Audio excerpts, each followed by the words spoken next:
Hi student, आज हम पढ़ने वाले हैं NCERT math class 10th chapter 3 दो चर वाले रैखिक समीकरण। दो चर वाले रैखिक समीकरण में आज हम पढ़ने वाले हैं एक्सरसाइज 3.2। मैंने आपको एक्सरसाइज 3.2 का इंट्रोडक्शन दिया था। ये रही वो वीडियो। आप इस वीडियो को जा करके क्लिक करें और इस वीडियो को देख लीजिए। अगर आपने ये वीडियो नहीं देखी है तो आप पहले इस वीडियो को देखिए, फिर बाद में आपको ये एक्सरसाइज 3.2 अच्छे से समझ में आएगी। इसके सारे टॉपिक अच्छे से क्लियरिटी से समझ आएंगे। चलो अब हम स्टार्ट करते हैं अपना क्वेश्चन नंबर फर्स्ट। देखना स्टूडेंट, एक्सरसाइज 3.2 का क्वेश्चन नंबर फर्स्ट जो आपके बॉटम स्क्रीन पर आ रहा है, इसको आप अच्छे से पढ़ लीजिए। देखो इसमें क्या लिखा है, निम्न समस्याओं में रैखिक समीकरणों के युग्म बनाइए और उनके ग्राफीय विधि से हल ज्ञात कीजिए। हमें सबसे पहले क्या करना है, जो भी नीचे समस्या दी हुई है, जो क्वेश्चन दिया हुआ है, उसके हमें रैखिक युग्म बनाने हैं और फिर उसके बाद में ग्राफ बनाना है। देखो फर्स्ट क्वेश्चन में क्या कह रहा है। फर्स्ट क्वेश्चन में हमसे कहा है कि क्लास 10th में 10th स्टूडेंट हैं। देखो क्लास 10th में 10 स्टूडेंट हैं और उन 10 स्टूडेंट में जो लड़कियों की संख्या है वो लड़कों से 4 अधिक है। और देखो वे कर क्या रहे हैं, वे एक अंग्रेजी की पहेली प्रतियोगिता में भाग ले रहे हैं। सही है, बच्चे हैं भाई, क्या कर सकते हैं, कुछ भी कर सकते हैं ये तो ही। चलो देखो इस क्वेश्चन को स्टार्ट करते हैं। तो हमें क्या करना है, इसकी हल बताने हैं। तो देखो हमें सबसे पहले इसमें करना क्या होता है, हमें मान लेना होता है। माना लड़कियों की संख्या,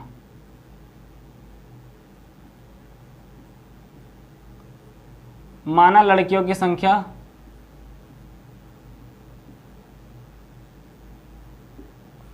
x तथा लड़कों की संख्या y है। सही है। देखो मैंने लड़कियों की संख्या को x मान लिया और लड़कों की संख्या को y मान लिया, बट क्वेश्चन में कुछ और कहा है। देखो क्वेश्चन में क्या कहा है, प्रश्नानुसार डाल देते हैं उसको। प्रश्नानुसार क्वेश्चन में कहा है कि कुल विद्यार्थियों की संख्या 10 है, मतलब कि लड़कियों की संख्या प्लस लड़कों की संख्या टोटल मिला करके 10 स्टूडेंट थे क्लास में। और देखो ये तो कंडीशन नंबर फर्स्ट है, ये फर्स्ट कंडीशन में बोला है हमसे। सेकंड कंडीशन में क्या बोला है, सेकंड कंडीशन में हमसे बोला है कि जो लड़कियों की संख्या है वो लड़कों की संख्या से 4 अधिक है। क्लियर। जो लड़कियों की संख्या थी x, लड़कियों की संख्या x थी, वो लड़कों की संख्या y से 4 अधिक है। देखो इसे दूसरे तरीके से समझो, इसे ऐसे समझो कि जिस टाइम पे लड़कों की संख्या में 4 और जुड़ जाएंगे उस टाइम पे वे लड़कियों की संख्या के बराबर होंगे। तो इसका मतलब यही तो हुआ कि लड़कियां लड़कों से 4 अधिक हैं। सही है। अब देखना x माइनस वाई पॉजिटिव था, इधर आएगा तो निगेटिव इज इक्वल टू 4। यहाँ से दो हमारी समीकरण बन गई, एक तो x plus y is equal to 10 और एक x minus y is equal to 4। इसको हम समीकरण 1 मानेंगे और उसको समीकरण 2 मानेंगे। सही है। अब हमें इन दोनों समीकरणों का बनाना है ग्राफ, और ग्राफ बनाने के लिए मैंने आपको क्या बताया था, सबसे पहले जो भी इक्वेशन दी हो उसमें उपस्थित चर के मान वारी वारी से 0 रख दो। तो देखो इसको आप ऐसे भी कर सकते हो, ज़्यादा स्पेस अगर हमारे पास नहीं है तो इसको हम ऐसे भी कर सकते हैं। 3 कॉलम बनाओ बस। सही है, 3 बॉक्स बनाओ और 3 बॉक्स में एक जगह रखो x का मान, एक जगह रखो y का मान। सही है।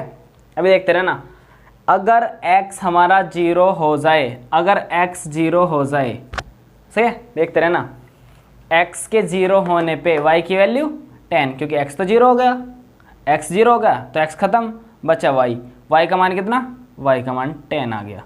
x के 0 होने पे y का मान 10 आ गया। अगर देखो y 0 हो जाता, अगर y 0 हो जाता तो y को 0 रख दो, x का मान 10। तो देखो हमारे निर्देशांक क्या आ गए, निर्देशांक देखो, निर्देशांक x की वैल्यू 0 रखने पे y की वैल्यू 10। क्लियर। तथा दूसरा वाला देखो, जिस टाइम पे y की वैल्यू 0 रखी थी, x की वैल्यू कितनी आई थी 10, जब हमने y की वैल्यू 0 रखी थी। भाई याद रखना, सबसे पहले हम x की वैल्यू रखते हैं, x की वैल्यू हमने 0 रख दी थी तो y की वैल्यू 10 आई थी, सही है, और y की वैल्यू 0 रख दी थी तो x की वैल्यू 10 आई थी। क्लियर है। इस तरह से हमारा ये समीकरण का सॉल्यूशन हो गया, निर्देशांक निकल गए। अब देखो दूसरी वाली इक्वेशन, दूसरी इक्वेशन थी x minus y is equal to 4। हमें इस समीकरण के सॉल्यूशन निकालने हैं, इसको वहीं पे निकाल लेता हूँ मैं। देखना, अब हमारी दूसरी समीकरण है x minus y is equal to 4। अब इसके भी मुझे निर्देशांक निकालने हैं, तो इसके निर्देशांक निकालने के लिए भी हम सबसे पहले क्या करेंगे, 3 बॉक्स बना लेंगे, सही है, 3 बॉक्स में x y, सही है। अगर मैं x की वैल्यू 0 डाल दूं, x की वैल्यू 0 डलेगी तो कितना बचा, माइनस के y। x की वैल्यू अगर मैंने यहाँ पे 0 रख दी तो कितना बचा, माइनस के y बराबर 4, तो माइनस के y बराबर 4, तो y की वैल्यू माइनस के 4। कब आई है y की वैल्यू माइनस के 4, जिस टाइम पे x की वैल्यू 0 थी उस टाइम पे y की वैल्यू कितनी आई, माइनस के 4 आई। क्लियर। और देखना, जिस टाइम पे y की वैल्यू 0 हो जाती, अगर मैं y का मान यहाँ पे 0 रख दूँ, x minus 0 is equal to 4, तो x की तो डायरेक्ट वैल्यू 4 आ रही है, x की वैल्यू फिर कितनी आएगी 4। तो हमारे निर्देशांक क्या हो गया, देखना हमारा पहला निर्देशांक हुआ 0, माइनस के 4, पहले x का पार्ट 0, y का पार्ट माइनस के 4, निर्देशांक क्या हुआ, x की वैल्यू 0 और y की वैल्यू माइनस के 4। दूसरा तथा दूसरा निर्देशांक था x की वैल्यू y की वैल्यू, x की वैल्यू 4, y की वैल्यू 0, y की वैल्यू 0 डालने पे तो x की वैल्यू 4 आई थी।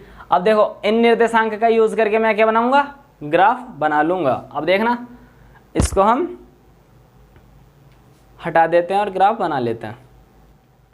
देखना स्टूडेंट, मुझे अब ग्राफ बना लेना है इन दोनों समीकरण का, x प्लस वाई बराबर 10 तथा x minus y is equal to 4 का। जिस टाइम पे x plus y is equal to 10 के निर्देशांक निकाले थे तो 0, 10 आया था तथा 10, 0 आया था, और जिस टाइम पे x minus y is equal to 4 के निर्देशांक निकाले थे तो 0, माइनस के 10 और 4, 0 आया था। तो हम सबसे पहले फर्स्ट इक्वेशन का ग्राफ बनाते हैं। x की वैल्यू 0 होने पे y की वैल्यू 10, x की वैल्यू 0 मतलब x में हम गए नहीं, टोटली y में गए हैं। देखना, x की वैल्यू 0 होने पे y की वैल्यू 10 हो रहा है, तो x की वैल्यू 0 और y की वैल्यू 10। और अब देखो, जिस टाइम पे y की वैल्यू 0 थी उस टाइम पे x की वैल्यू 10 थी, तो यहाँ पे कितना देखना, x की वैल्यू 0, सॉरी y की वैल्यू 0 और x की वैल्यू 10। टोटली हम x एक्सिस पे हैं, y एक्सिस का लेना देना नहीं है। तो इन दोनों पॉइंटों को मिला देंगे और यहाँ से हमारा जो ग्राफ बनेगा उसको हम क्या कहेंगे, उस ग्राफ को कहेंगे x plus y is equal to 10 का ये ग्राफ है। अब देखना, ये तो फर्स्ट वाली इक्वेशन का ग्राफ बन गया। अब देखते हैं सेकंड वाली इक्वेशन। जिस टाइम पे x की वैल्यू 0 थी उस टाइम पे y की वैल्यू माइनस के 4, x की वैल्यू 0 मतलब हम x में गए नहीं, टोटली y में, और y में कितने गए, माइनस के 4, तो x में 0 और y में माइनस के 4। और जिस टाइम पे हम y में 0 गए थे उस टाइम पे टोटली x में गए होंगे, और x में कितना गए थे 4, तो x में 4, तो x में 4 गए कब, जब y में हम गए ही नहीं। तो इन दोनों पॉइंटों को मिला देंगे फिर से, ये यहाँ से एक लाइन ड्रॉ हो जाएगी। सही है। हमें यहाँ से ये पता चला है, देखना यहाँ से ध्यान से देखना, ये जो दोनों इक्वेशन आई हैं ये कौन सी इक्वेशन है, x minus y is equal to 4 की इक्वेशन है। देखना x plus y is equal to 10 तथा x minus y is equal to 4, दोनों इक्वेशन ने एक दूसरे को काट दिया, मतलब दोनों इक्वेशन प्रतिच्छेदित रेखाएं बना रही हैं। और प्रतिच्छेदित रेखाओं के हल जो होते थे वो क्या होते थे, अद्वितीय हल, केवल एक हल होता था। और वो हल कहाँ पे होता था, जहाँ पे कोई भी रेखा एक दूसरे को कट करती है तो वहाँ पे एक हल बनता है। तो इन्होंने कहाँ कट किया, यहाँ पे। और हमें ये नहीं पता कि x में कितना कट किया, y में कितना कट किया, तो हम मान लेते हैं कि x में कट किया x पार्ट और y में कट किया y पार्ट। सही है, x में x पार्ट कट किया और y में y पार्ट कट किया। सही है। अब ये हमें निकालने हैं ये हल, हमें x की और y की वैल्यू निकालनी है। देखो x की और y की वैल्यू निकालना मतलब किन्हीं भी दो रैखिक समीकरणों के हल निकालना, मतलब उनमें उपस्थित चर का मान निकालना। इसके लिए मैं आपको 3 मेथड बताऊंगा। सही है, उन 3 मेथडों को मैं इससे नेक्स्ट एक्सरसाइज में डिस्कस करूंगा, बट अभी मैं उनमें से एक मेथड लगा देता हूं और उससे सॉल्यूशन निकाल देता हूं। बाद में मैं इसको डिटेल में एक्सप्लेन करूंगा एक्सरसाइज 3.3 में। 4, अगर मैं दोनों समीकरणों को जोड़ दूं, समीकरण 1 तथा समीकरण 2 को जोड़ने पर मैंने दोनों समीकरण को जोड़ दिया तो देखना x प्लस एक्स कितना हो गया 2x और प्लस वाई माइनस के वाई 0 बराबर 10 प्लस 4 10 और 4 14। तो x इज इक्वल टू कितना हो गया 14/2, 2 मल्टीप्लाई में इधर आया तो डिवाइड में 2 सत्ते 14। तो x की वैल्यू कितनी आई 7, x की वैल्यू आ गई 7। और इस x की वैल्यू को मैं इक्वेशन नंबर 1 में रख देता हूँ, इन वन का मतलब है x का मान समीकरण 1 में रखने पर। तो कितना जाएगा x प्लस वाई बराबर क्या था 10 था, तो x की वैल्यू डाल दो यहाँ पे। तो x की वैल्यू कितनी होगी 7 plus y is equal to कितना 10। तो देखना y की वैल्यू कितनी आई 10 माइनस 7, तो y की वैल्यू कितनी आई 3। अब जा करके ओरिजिनल क्वेश्चन में देखो x और y दोनों का मान निकल गया और x और y का मान क्या होगा हल होगा। और वो हल बता क्या रहे हैं यहाँ पे, हमने देखा x को क्या माना, लड़कियों की संख्या माना था x को और लड़कों की संख्या y। और तो लड़कियों की संख्या कितना आई 7 और लड़कों की संख्या 3। और क्वेश्चन में भी तो यही बोल रहा था, देखो दोनों का योगफल कितना होना चाहिए, लड़कियों की संख्या प्लस लड़कों की संख्या होना चाहिए था 10।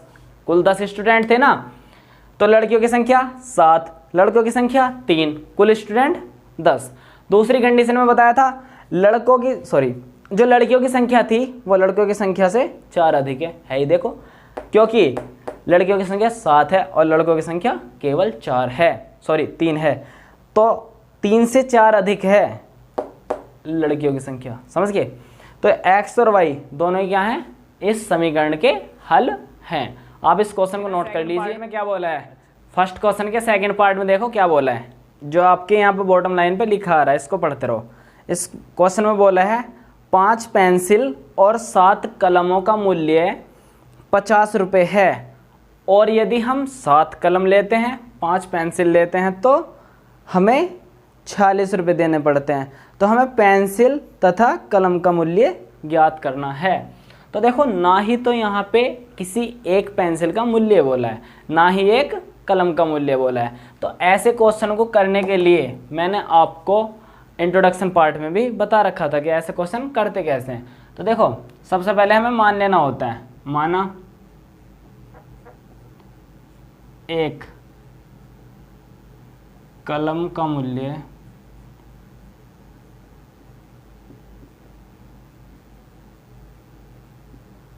x रुपये तथा एक पेंसिल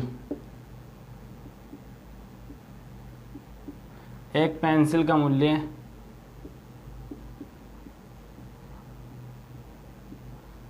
y रुपये है।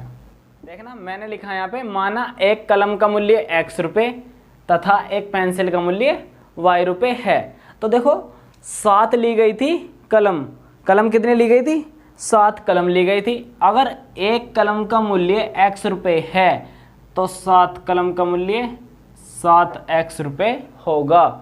सही है। एक कलम का मूल्य x रुपये, 2 कलम का मूल्य 2x रुपये, 3 कलम का मूल्य 3x रुपये, इसीलिए 7 कलम का मूल्य 7x रुपये होगा। प्लस एक पेंसिल का मूल्य y रुपये, तो 5 पेंसिल का मूल्य कितना हो जाएगा? 5 पेंसिल का मूल्य कितना होगा? 5 ही है ना पेंसिल, हाँ। 5 पेंसिल का मूल्य कितना हो जाएगा? 5y। एक पेंसिल का मूल्य 1y, 2 पेंसिल का मूल्य 2y, इसी तरह से 5 पेंसिल का मूल्य 5y होगा। और कुल खर्च कितना आया? 50 रुपये कुल खर्च आया। Equation number 1 clear. ये हमारा प्रश्नानुसार फर्स्ट था।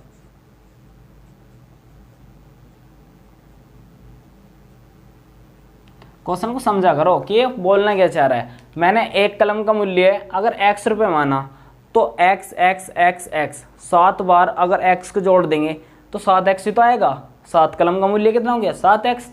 एक पेंसिल का मूल्य y रुपये है तो 5 पेंसिल का मूल्य y y y y 5 जी के जोड़ दो तो कितना हो जाएगा? 5y हो जाएगा। 7 कलम ली, 5 पेंसिल ली, कुल खर्च आया 50 रुपये। इसी तरह से दूसरी कंडीशन में क्या बोला है? अब के इसी चीज़ को ना उल्टा कर दिया। अब के कलम ले रहा है कितनी? अब की बार वो कलम लेगा 5 कलम, तो 5 कलम का मूल्य 5x रुपये, क्योंकि एक कलम का मूल्य 1x रुपये था। सही है। प्लस अब की बार उसने पेंसिल कितनी ली? 7 पेंसिल ली, 7 पेंसिल ली, तो एक पेंसिल का मूल्य y रुपये, तो 7 पेंसिल का मूल्य 7y रुपये। इस बार कुल खर्च हुआ बंदे का 46 रुपये। कुल खर्च कितना हुआ था? 46 रुपये। ये इक्वेशन नंबर सेकंड, ये इक्वेशन नंबर सेकंड बनी। हमें क्या करना है? हमें दोनों समीकरणों का ग्राफ बनाना है, फिर उसके बाद में उनका हल ज्ञात करना है ग्राफीय विधि से। देखना अब हम 7x plus 5y is equal to 50 तथा 5x plus 7y is equal to 46 दोनों का हमें ग्राफ बनाना है। और ग्राफ बनाने से पहले देखो, सबसे पहले इन इक्वेशन को सॉल्व कर लेते हैं। तो सॉल्व करने के लिए सबसे पहले 3 बॉक्सेस बना लो। सही है। और 3 बॉक्सेस को देखना मैंने 3 बॉक्स में डिवाइड कर दिया इसको, और 3 बॉक्सेस को 2-2 पार्ट में डिवाइड कर दो। अब देखते रहना इसको। देखना यहाँ पे मैं x की वैल्यू रखूँगा और यहाँ पे y की वैल्यू। सही है। और वारी वारी से मैं इनको 0 डालूंगा। देखना अगर मैं x की वैल्यू 0 डाल दूँ, x की वैल्यू 0 डालूंगा तो 7x पूरा का पूरा ही 0, क्योंकि x की वैल्यू 0 हो चुकी है, तो 7 से मल्टीप्लाई करके भी 0 हो जाएगा। तो कितना बचा? 5y is equal to 50। और देखना 5 है मल्टीप्लाई में, इधर आएगा तो डिवाइड में, तो y इज इक्वल टू कितना जाएगा? 50/5। तो ये कितना आएगा? 5 धाम 50, तो ये कितना आएगा? 10। तो y की वैल्यू कितनी आएगी? 10। कब आई y की वैल्यू 10? जिस टाइम पे मैंने x की वैल्यू 0 रखी उस टाइम पे y की वैल्यू 10 आई। सही है। x की वैल्यू 0 डाल दो, y की वैल्यू देखना 5 से मल्टीप्लाई आ रहा है, इधर आएगा तो डिवाइड, 5 धाम 50। अब देखो ये कब आया था? जब मैंने x को 0 डाला था। और अगर मैं y को 0 डाल दूँ, देखो y को 0 डालने से ये पूरा पार्ट 0 हो गया, 5x पूरा का पूरा 0 आ गया, तो बचा कितना? 7x बचा। 7x इज इक्वल टू कितना? 50। अब देखना 7 मल्टीप्लाई में है x के, इधर आएगा तो डिवाइड करेगा, तो x बराबर कितना आएगा? 50/7। देखना 50/7। तो मुझे 50 को डिवाइड करना है 7 से, तो ये पता कितना आएगा डिवाइड करके? इसको डिवाइड कर लेना आप, ये आएगा 7.14। सही है। तो ये कब आया? जब मैंने y की वैल्यू 0 रखी। जिस टाइम पे मैंने y की वैल्यू 0 रखी, क्योंकि y वाला पार्ट नीचे है, x वाला ऊपर। जिस टाइम पे मैंने y की वैल्यू 0 रखी, y का पार्ट 0 रखा था ना, तो x की वैल्यू कितनी आई? 7.14। सही है। देखो वारी वारी से हमें क्या करना होता है? दोनों चर में से वारी वारी से हमें 0 रखना होता है। जिस टाइम पे मैंने x को 0 रखा था तो y का मान कितना आ गया था, 10 आ गया था। और फिर जब मैं y को 0 रखूँगा तो x का मान कितना आ जाएगा, 7.14।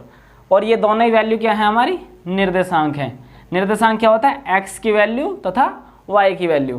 तो देखना पहला निर्देशांक आया 0,10 और दूसरा निर्देशांक कितना है 7.14,0।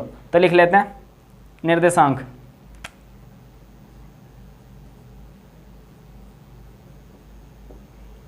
पहला निर्देशांक क्या है 0,10 तथा दूसरा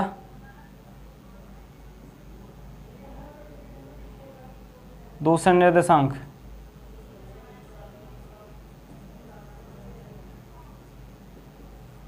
x की वैल्यू 7.14 और y की वैल्यू 0।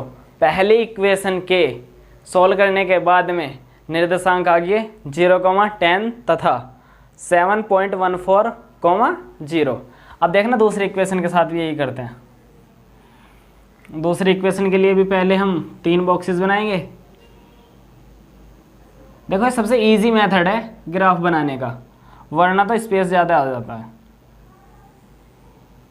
सही है, तो इसको 3 पार्ट में डिवाइड कर दूंगा मैंने 3 बॉक्सेस बना लिए। अब इन तीनों बॉक्स को 2-2 पार्ट में डिवाइड कर दिया। ऊपर लिखा x की वैल्यू आएंगी यहाँ पे आएगी y की वैल्यू। क्लियर। देखना जिस टाइम पे मैं x को 0 रखूँगा तो ये 5x भी 0 आ गया। x को 0 रखने से 5 तो मल्टीप्लाई ही कर रहा है ना, और 0 में जो भी नंबर मल्टीप्लाई करता है तो वो 0 ही हो जाता है। x की वैल्यू मैंने 0 रखी तो कितना बचा, 7y बचा। 7y is equal to 46। अब देखना y इज इक्वल टू कितना, 46/7। 46 को डिवाइड करना है 7 से, तो 7 छिंग 42 कितना बचा, 4 बचा। पॉइंट लगाएंगे 0 बढ़ गई 40। 7 पंजे 35। सही है, कितना बचा 5। पॉइंट लगेगी 0 बढ़ गया 7 49। तो ये कितना आ गया, x की वैल्यू 0 रखने पे y की वैल्यू कितनी आई 6.57। क्लियर है, क्योंकि मैंने यहाँ पे x की वैल्यू 0 रख दी थी तो 5x सारा का सारा 0 बचा था, बचा कितना था 7y इज इक्वल टू में 46।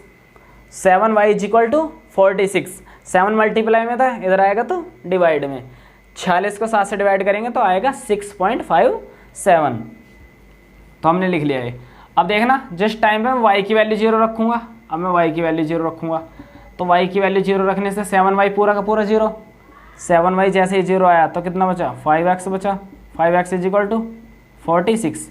5 मल्टीप्लाई में इधर आएगा तो कितना आएगा, x is equal to 46/5।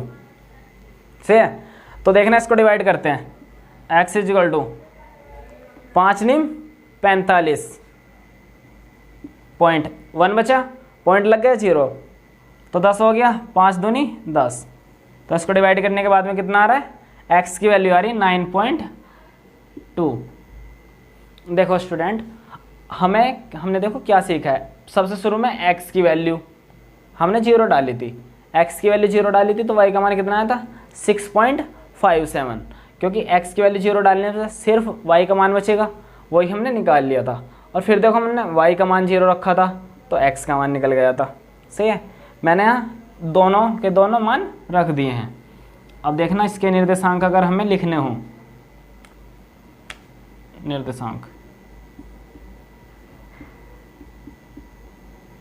x का मान कितना था 0 और y का मान 6.57। और दूसरा निर्देशांक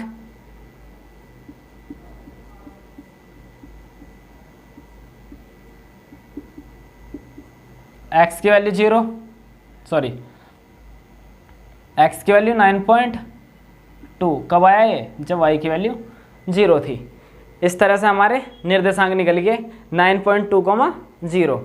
अब देखो इन निर्देशांकों को मुझे ग्राफ पे दिखाना है और फिर बाद में मुझे ग्राफ बनाना है। देखना स्टूडेंट, फर्स्ट इक्वेशन के जो निर्देशांक थे 0, 10 तथा 7.14, 0 था। तो मुझे इन दोनों निर्देशांकों को इस कार्तीय तल पर दिखाना है। जिस टाइम पे x की वैल्यू 0 थी उस टाइम पे y की वैल्यू 10 थी। तो निर्देशांक क्या हो जाएंगे, x की वैल्यू 0 और y की वैल्यू 10। क्लियर। और दूसरे निर्देशांक देखना, जिस टाइम पे y की वैल्यू 0 थी, x की वैल्यू थी 7.14। 7.14 का मतलब है 7 से थोड़ा सा आगे, 7 से जस्ट थोड़ा सा आगे। और ये पॉइंट कितना रहा होगा, 7.14। सही है। इन दोनों पॉइंटों को मिला देंगे, इन दोनों पॉइंटों को मिला देंगे तो यहाँ से एक स्ट्रेट लाइन जाएगी और ये हमारा ग्राफ हो गया किसका, 7x, एक का ग्राफ है 7x plus 5y is equal to 50 का ये ग्राफ है। सही है। फर्स्ट इक्वेशन का ग्राफ बन गया, क्योंकि देखना x की वैल्यू 0 होने पर y की वैल्यू थी 10 तथा y की वैल्यू 0 होने पे x की वैल्यू थी 7.14, जो कि 7 से थोड़ा सा आगे होगा। मैंने इन दोनों पॉइंटों को मिला दिया, तब एक ग्राफ बन गया 7x प्लस 5y बराबर 50 का। दूसरी इक्वेशन का ग्राफ देखते हैं। देखना अब दूसरी equation 5x plus 7y is equal to 46 का मुझे ग्राफ बनाना है और उसके निर्देशांक क्या है, 0,6.57। मतलब x में तो गया ही नहीं ग्राफ और y में कितना गया, y में 6.57, मतलब कि 6.5 से थोड़ा सा ज़्यादा है। और 6.5 होता है 7 और 6 के बीच में। x में पार्ट 0, y में पार्ट है 6.57, मतलब क्या है 7 और 6 के बीच से थोड़ा सा ऊपर। क्लियर। दूसरा पॉइंट है 9.2, 9.2, x में 9.2, 9 से थोड़ा सा आगे आ रहा होगा यहाँ पे 9.2, x में तो 9.2 और y में 0।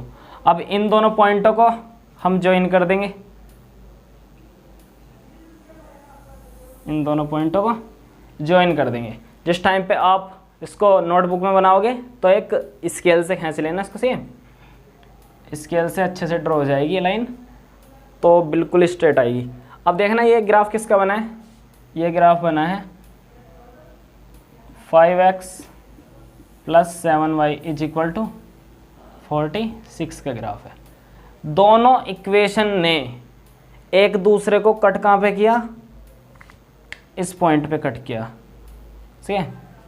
जब कोई दो रेखा एक दूसरे को एक पॉइंट पे कट करती है तो उनको हम प्रतिच्छेदित रेखाएं कहते हैं। तो यहाँ से पता चल रहा है 7x plus 5y is equal to 50 तथा 5x plus 7y is equal to 46।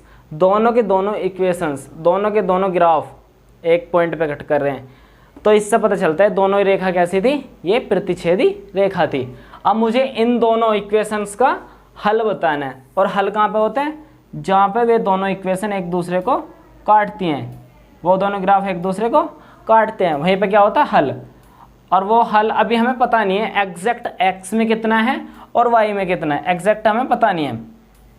तो हमें क्या करना होता है, दोनों इक्वेशन को सोल्व करना होता है, तब जा करके वो पॉइंट जहाँ पे वो कट करती हैं तब वहाँ पे वो पॉइंट मिलता है। तो अब देखना ये ग्राफ तो हमारा बन चुका है, अब हमें इन दोनों इक्वेशंस का सॉल्यूशन बताना है, हल बताना है।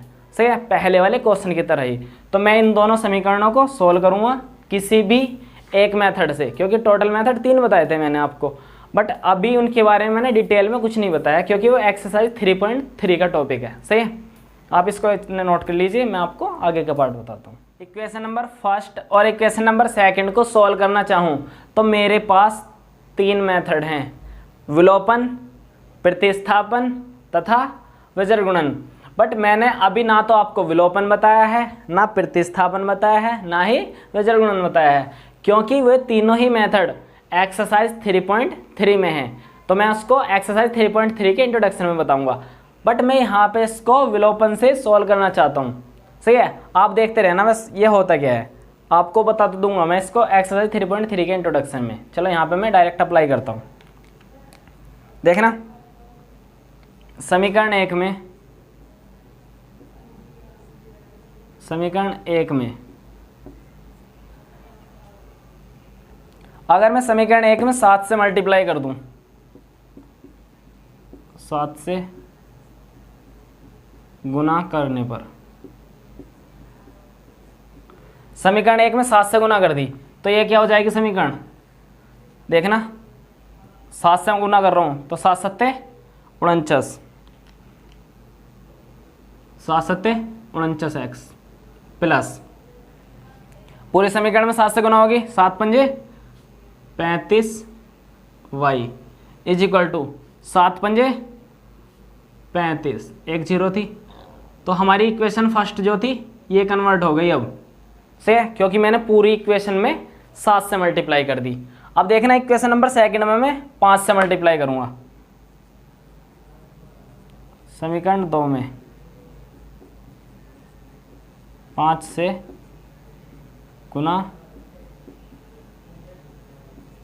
करने पर, 5 से गुना कर दी मैंने इसमें, तो देखना 5 से गुना करने पे 5 पंचे 25 एक्स प्लस 5 से गुना करेंगे 5 सत्ते 35 वाई इज इक्वल टू 5 से गुना करूंगा इसमें मैं तो ये कितना हो जाएगा, जैसे ही मैं इसमें 5 से गुना करूंगा तो ये आ जाएगा 230 आ जाएगा।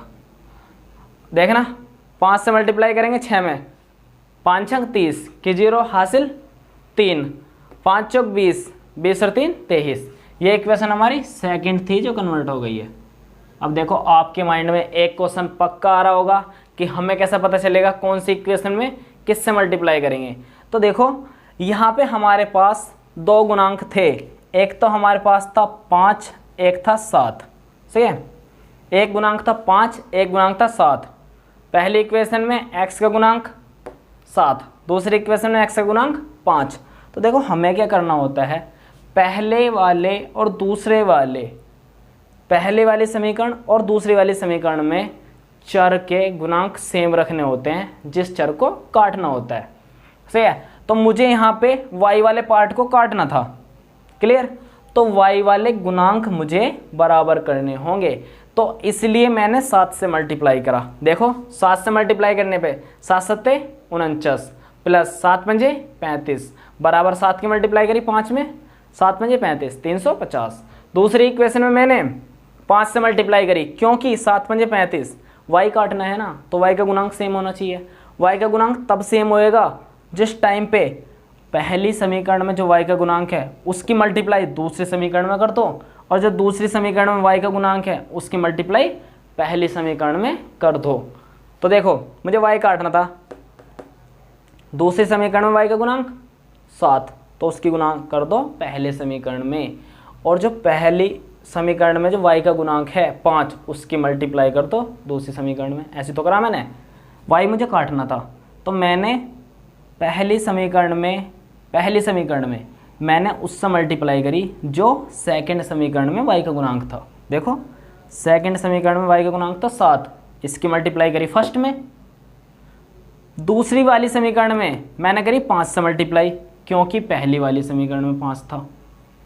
ज़्यादा कंफ्यूज मत हो, पहली वाली समीकरण में दूसरे वाले से मल्टीप्लाई, दूसरे वाले समीकरण में पहले वाले के गुणांक से मल्टीप्लाई, जिसको भी हमें काटना है। अगर देखो हमें x काटना होता तो मल्टीप्लाई देखो 7 से करते इक्वेशन सेकंड में और 5 से करते इक्वेशन फर्स्ट में, क्योंकि देखो 5 यहाँ चला जाता, 7 यहाँ आ जाता, 5 सत्ते 35, 7 पंजे 35, तो x के दोनों गुणांक 35 35 आ जाते, उस टाइम पे x वाला पार्ट कट जाता, सही है। अब ये कटेगा कैसे वो देख लो।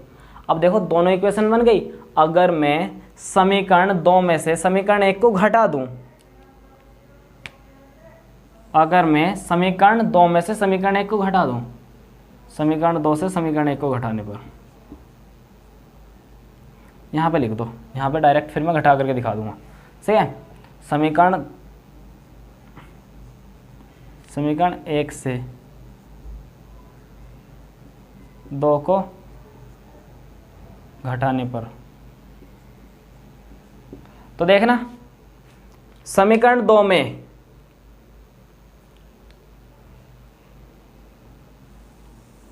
देखना मुझे समीकरण 2 को घटाना है समीकरण 1 से, तो घटाने का मतलब होता है साइन चेंज कर देना, प्लस था तो माइनस हो गया, प्लस था तो माइनस, प्लस था तो माइनस।